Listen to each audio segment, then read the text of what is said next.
Today on Exploring Scotland's History, we are in Campbeltown.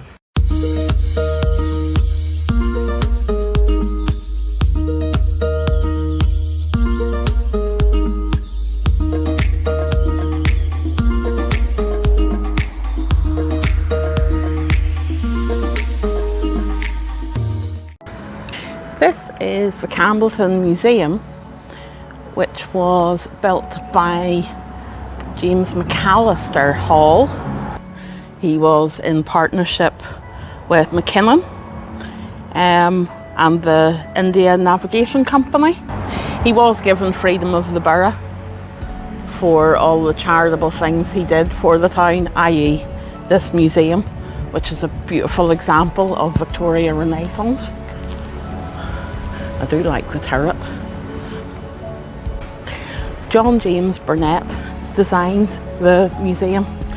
He was quite a prolific architect. He was famous for the chapel in Glasgow, the University of Glasgow Chapel. But this is what we've come in to see round the back of the museum. It's a beautiful garden of remembrance for Linda McCartney. Paul McCartney bought his first farm here in 1966.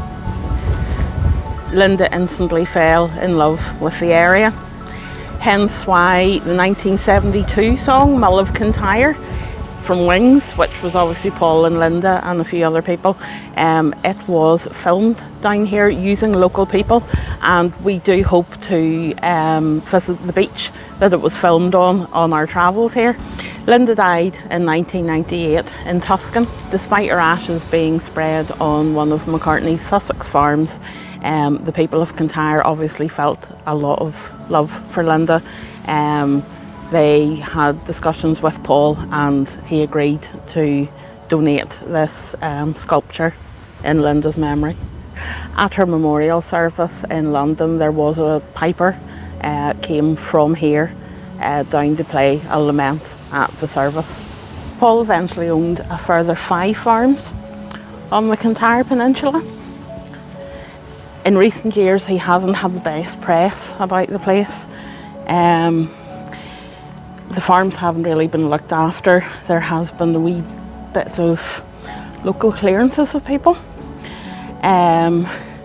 Sheep have been found in dire straits and suffering, and in fact dead, hanging entangled in fences on his farms.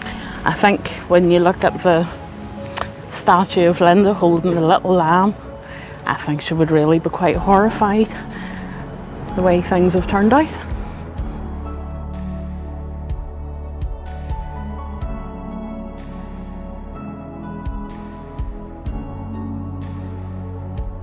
Behind me is the old market cross in Campbeltown, currently with scaffolding around it. Hope it's not going anywhere. Last time it left the square was in the Second World War to prevent it being bombed, as 𝕮𝖃 was quite a victim of the German bombers. But it's on this busy roundabout. It's made of green schist from 𝕵𝖃𝖕. It's not originally from here though. It's originally from the village of 𝕮𝖘, which we will be visiting later on. It's dedicated to Sir Ivor McEachern, who was apparently a sometime pastor in 𝕮𝖘, and also his son Andrew. I'm going to remove myself from the roundabout because I feel like I'm sticking out like a sore thumb.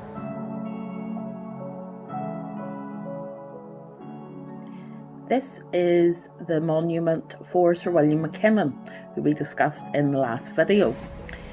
It was erected in Mombasa in 1900. When Mombasa got their independence in 1964, it was dismantled and moved to Keele School in Dumbarton, and when it closed in 2003, it was erected here.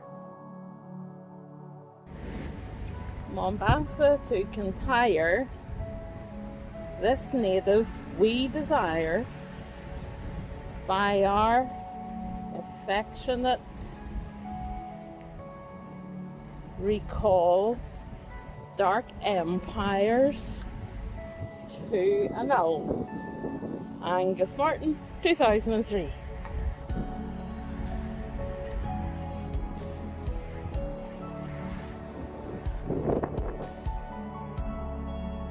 This impressive edifice is the War Memorial in Campbeltown. It lists 405 souls for World War I and 118 for World War II. It was built in 1923 and is thought to have been influenced by the Wallace Monument in Stirling. Thanks for watching. Please hit subscribe and you can follow us on our next adventures. Also, feel free to join me on Facebook and Instagram, both exploring Scotland's history. Thank you.